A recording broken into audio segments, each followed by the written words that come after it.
Third act ഒക്കെ കുഴപ്പമില്ലെന്നേ ഉള്ളൂ, വലിയ സംഭവമൊന്നുമില്ല. ബെസ്റ്റ് ടോം ഹോളണ്ട് സ്പൈഡറിന്റെ പടം എന്ന് പറയാം. ബെസ്റ്റ് അത്രയും പീക്കല്ല, ശരിക്കും പീക്കല്ല.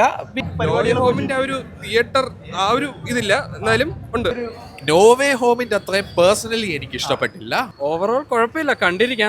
Finally the brand new day is here. ലോകമെമ്പാടുള്ള സിനിമാ പ്രേമികൾ കാത്തിരുന്ന the OG super hero of all time, your friendly neighbourhood Spiderman. 5 കൊല്ലം മുമ്പത്തെ നോവേ ഹോമിൻ്റെയൊക്കെ ആ പീക്ക് തിയേറ്റർ എക്സ്പീരിയൻസ് ഒക്കെ മറക്കാൻ പറ്റുമോ? ടോം ഹോളണ്ടിന്റെ 4th സോളോ മാർവൽ മൂവി എന്നതിനപ്പുറം brand new day so special. അപ്പോൾ പടം കണ്ടിറങ്ങിയ ഓഡിയൻസിനോട് സ്പോയിലർ ഫ്രീ റിവ്യൂസ് ഒന്ന് ചോദിച്ചു നോക്കാം. സിനിമ കാണാൻ ടിക്കറ്റ് എടുത്ത ഒരു വീഡിയോ ഇപ്പം തന്നെ ഒന്ന് ഹൈപ്പ് ചെയ്ത് പടം കണ്ടവർ നിങ്ങളുടെ ജെന്യൂൻ റിവ്യൂസ് ഒക്കെ ഒന്ന് കമന്റ് ചെയ്തേക്കുക. അപ്പോൾ നേരെ ബ്രാൻഡ് ന്യൂ ഡേ റിവ്യൂലേക്ക്. കിടിലം പടം. ആക്ച്വലി സ്പൈഡർമാൻ എന്താന്ന് ഈ പടത്തിൽ നമ്മൾ കാണിച്ചു തരുന്നുണ്ട്. കിടിലം, എന്തായാലും മസ്റ്റ് വാച്ച് ആണ്, തിയേറ്റർ വാച്ച് എന്തായാലും ആണ്. അത്ര നിങ്ങൾക്ക് ലിറ്ററലി എൻജോയ് ചെയ്യും. സ്പൈഡർമാൻ ഫാൻസ് എന്തായാലും, മാർവൽ ഫാൻസ് അതിനെക്കാട്ടി പീക്കാണ്. Scene by scene goose bumps എല്ലാം നിങ്ങൾക്ക് ഫാൻസ് ആയിട്ട് നിങ്ങൾക്ക് കീറി വിളിക്കാൻ പറ്റിയ ഒരു പടം തന്നെയാണ് സ്പൈഡർമാൻ. ഇമോഷണൽ ഉണ്ട്, മറ്റേ സൂപ്പർ പവർ തിങ്സ് എല്ലാം ഉണ്ട് ഇതിനകത്ത്. ലൈക്ക് ഇമോഷണലി സെപ്പറേറ്റ്ലി ഉണ്ട്. പടം കിഡില എക്സ്പീരിയൻസ്. ഒരുപാട് നാളുകൾക്ക് ശേഷം ഒരു നല്ല MCU പടം കണ്ടതിന്റെ ഒരു എപ്പിക് സാറ്റിസ്ഫാക്ഷൻ. നോവേ ഹോമിന്റെ അത്രയും പേഴ്സണലി എനിക്ക് ഇഷ്ടപ്പെട്ടില്ല. ബട്ട് നോവേ ഹോമിന് ശേഷം ഞാൻ കാണുന്ന ബെസ്റ്റ്, ആകെ കൊള്ളാവുന്ന ഒരു മാർവൽ മൂവിയാണിത്. സോ ആക്ഷനും എഫക്ട്സും വളരെ നല്ലതാണ്. പിന്നെ ഇതിലൊരു ക്യാരക്ടർ ഉണ്ട്, അതൊരു എപ്പിക് ട്വിസ്റ്റ് ആണ്.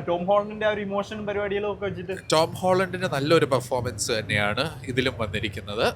ഇപ്പൊ ഡൂംസ്ഡേ വരുമ്പം ഈ ഒരു ക്യാരക്ടർ കുറെ കൂടെ എക്സ്പാൻഡ് ആവും. പിന്നെ ആഫ്റ്റർ ക്രെഡിറ്റ് സീനിൽ വേറെ ഒരു ട്വിസ്റ്റും കൂടെ ഉണ്ട്. അതുകൊണ്ട് തിയേറ്റർ അങ്ങനെ ഞാൻ പിന്നെ കഴിഞ്ഞ സീരീസ് ഒന്നും ഫോളോ ചെയ്യുന്നില്ലായിരുന്നു, അപ്പൊ കുറെ ഒന്നും ജസ്റ്റ് എനിക്ക് മനസ്സിലായില്ല. ഓവറോൾ കുഴപ്പമില്ല, കണ്ടിരിക്കാം. മുമ്പത്തെ പടങ്ങളിലേക്കാളും കുറച്ചുകൂടെ സിനിമാറ്റിക് എലമെന്റ്സ് ഒക്കെ ഉണ്ടായിരുന്നു. കളർ ഗ്രേഡിംഗ് കണ്ടിരിക്കാം, ക്യാരക്ടേഴ്സ് ഒക്കെ അങ്ങനത്തെ. അതൊന്നും കുഴപ്പമൊന്നുമില്ല. ഇപ്പൊ പണിഷറുടെ സീരീസ് ഒന്നും ഞാൻ കണ്ടിട്ടില്ല, എങ്കിലും കണ്ടിരിക്കാം. പണിഷറിന്റെ ക്യാരക്ടറിനൊന്നും വലിയ ഇൻഫ്ലുവൻസ് ഉണ്ടെന്ന് എനിക്ക് തോന്നിയില്ല. ഒരു പീറ്റർ പാർക്കർ ഫാൻസിനുള്ള സെലിബ്രേറ്റ് ചെയ്യാനുള്ള പരിപാടികൾ അതൊക്കെ എല്ലാം ഉണ്ട്, അതൊക്കെ എല്ലാം ഉണ്ട്. നല്ല ഓളം ഒക്കെ ആയിരുന്നു രാവിലെ, ഫാൻസ് ഒക്കെ എല്ലാം നല്ല ഓളം ഉണ്ടായിരുന്നു. ഓക്കെ, അത്യാവശ്യം നല്ല പരിപാടിയായിരുന്നു. അത്യാവശ്യം കണ്ടിരിക്കാനുള്ള ഒരുപാട് ഹൈ മൂമെന്റ്സ് കാര്യങ്ങളൊക്കെ ഉണ്ട്.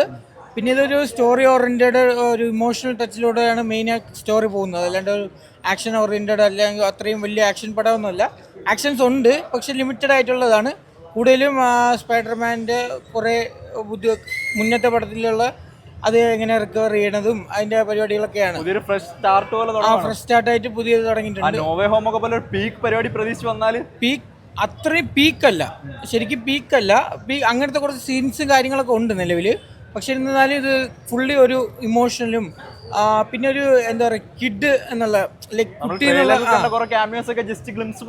ചെറുതായിട്ടുള്ളൂ. ചെറിയ ചെറിയ സ്മോൾ ചെറിയ റോൾസ് മാത്രമേ ഉള്ളൂ.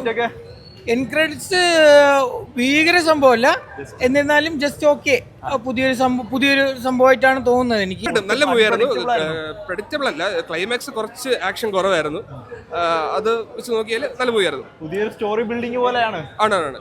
ഫിഷർ ത്രൂ ഔട്ട് മൂവിയുണ്ട്, സെക്കൻഡ് ഹീറോ ക്യാരക്ടർ പോലെയാണ്. നല്ല മൂവിയായിരുന്നു. ഒരു തിയേറ്റർ എക്സ്പീരിയൻസിനുള്ള ഒരു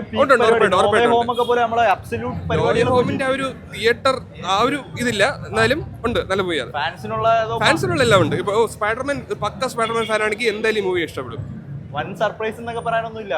അങ്ങനെ ഒരു വലിയ ഷോക്കിംഗ് ക്യാമിയോ ഒരു ക്യാരക്ടർ ഉണ്ട്. ഇപ്പൊ ഈ സേഡി സിംഗിന്റെ ക്യാരക്ടർ ആരാണെന്ന് ഇതിൽ റിവീൽ ചെയ്യുന്നുണ്ട്. അപ്പോൾ കുറച്ച് വേറെ കണക്ഷൻസ് ഒക്കെ വരുന്നുണ്ട്.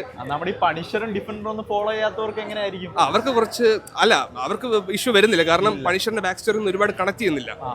അപ്പോൾ കുഴപ്പമില്ല. ഓക്കെ, ബെസ്റ്റ് ടോം ഹോളണ്ട് സ്പൈഡറിന്റെ പടം എന്ന് പറയാം. Best ever Spiderman. Best ever, best stunts, best actions. ഹൾക്കൊക്കെ നല്ല രസമുണ്ട്, നല്ല ആക്ഷൻ കൊറിയോഗ്രഫി. പിന്നെ ഷാങ്ചിയുടെ ഡയറക്ടറും കൂടെ ആയതുകൊണ്ട് അറിയാലോ, നല്ല നല്ല നല്ല പാക്ഡ് ആക്ഷൻ സീക്വൻസസ് ആണ്. പക്ഷേ ടോം ഹോളണ്ട് സീരീസിലെ ബെസ്റ്റ് വേർത്തിട്ടാണ്. തേർഡ് ആക്ട് ഒക്കെ കുഴപ്പമില്ലെന്നേ ഉള്ളൂ, വലിയ സംഭവമൊന്നുമില്ല. തുടക്കമൊക്കെ കൊള്ളായിരുന്നു, പിന്നെ ചില ഫൈറ്റ് കൊറിയോഗ്രഫി അതൊക്കെ കൊള്ളാം. പക്ഷെ അവസാനമായപ്പോ അങ്ങ് പടം ഡിമ്മായി. സ്ലോ പരിപാടിയാണ്. സ്ലോ പരിപാടിയല്ല, കുറച്ച് ഡ്രാമയൊക്കെ ഉണ്ട്, ചില ആസ്പെക്ട്സ് ഒക്കെ കൊള്ളാം. ഫിലിം മേക്കിംഗ് വൈസ് ഒക്കെ, സ്റ്റോറി ബിൽഡിങ്ങിന്റെ ഒരു കുഴപ്പമില്ല. അതെങ്ങനെ ജസ്റ്റ് ഒരു ഇൻസ്റ്റാൾമെന്റ് പോലെ കണ്ടിരിക്കാവുന്ന ചില നല്ല നല്ല എലമെന്റ്സ് ഒക്കെ ഉണ്ട്. നമ്മളെ ഹൾക്കും അതുപോലെ തന്നെ അതെ, ഞാൻ സ്പോയിൽ ചെയ്യുന്നില്ല. ഹൾക്കിന്റെ ഒക്കെ അതൊക്കെ പുറത്താവോ? കൊള്ളാം. എന്നാലും പ്രതീക്ഷ ഓവർ പ്രതീക്ഷ ഹൈപ്പൊന്നും ചെയ്തില്ല, അതുകൊണ്ട് എനിക്ക് കുഴപ്പമില്ല. ഞാൻ നല്ല രസമുള്ള പടമായിരുന്നു. എനിക്ക് ഭയങ്കര ഫുൾഫില്ലായി കണ്ടപ്പോൾ. അല്ല, നമ്മൾ അങ്ങനെ പ്രതീക്ഷ വന്നത് കിട്ടി. സ്പൈഡർമാൻ മൂവീസിൽ കോമിക്സ് ഒക്കെ ഫോളോ ചെയ്യുന്നവർക്ക് ഇത് നന്നായിട്ട് ഇഷ്ടപ്പെടും. ത്രൂ ഔട്ട് ഒരു സൂപ്പർ ഹീറോ മൂവിന്ന് ഡിഫറെന്റ് ആയിട്ട് അതേ ഡിഫറെൻ്റ് ആയിട്ട് നല്ല എമോഷണൽ കണക്ട് ഉള്ള സിനിമയായിരുന്നു. കൊള്ളാം, പടം കുഴപ്പമില്ല. ഒരു 6/10 പടം അത്ര.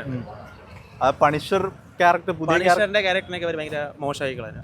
ഡേ ഡെവിളിലൊക്കെ ഭയങ്കര നല്ല കോംപ്ലിക്കേറ്റഡ് ക്യാരക്ടർ ഇതിലാകുമ്പോഴത്തേക്കും ഈസി ആക്കി വിട്ടിരിക്കും. സീരീസ്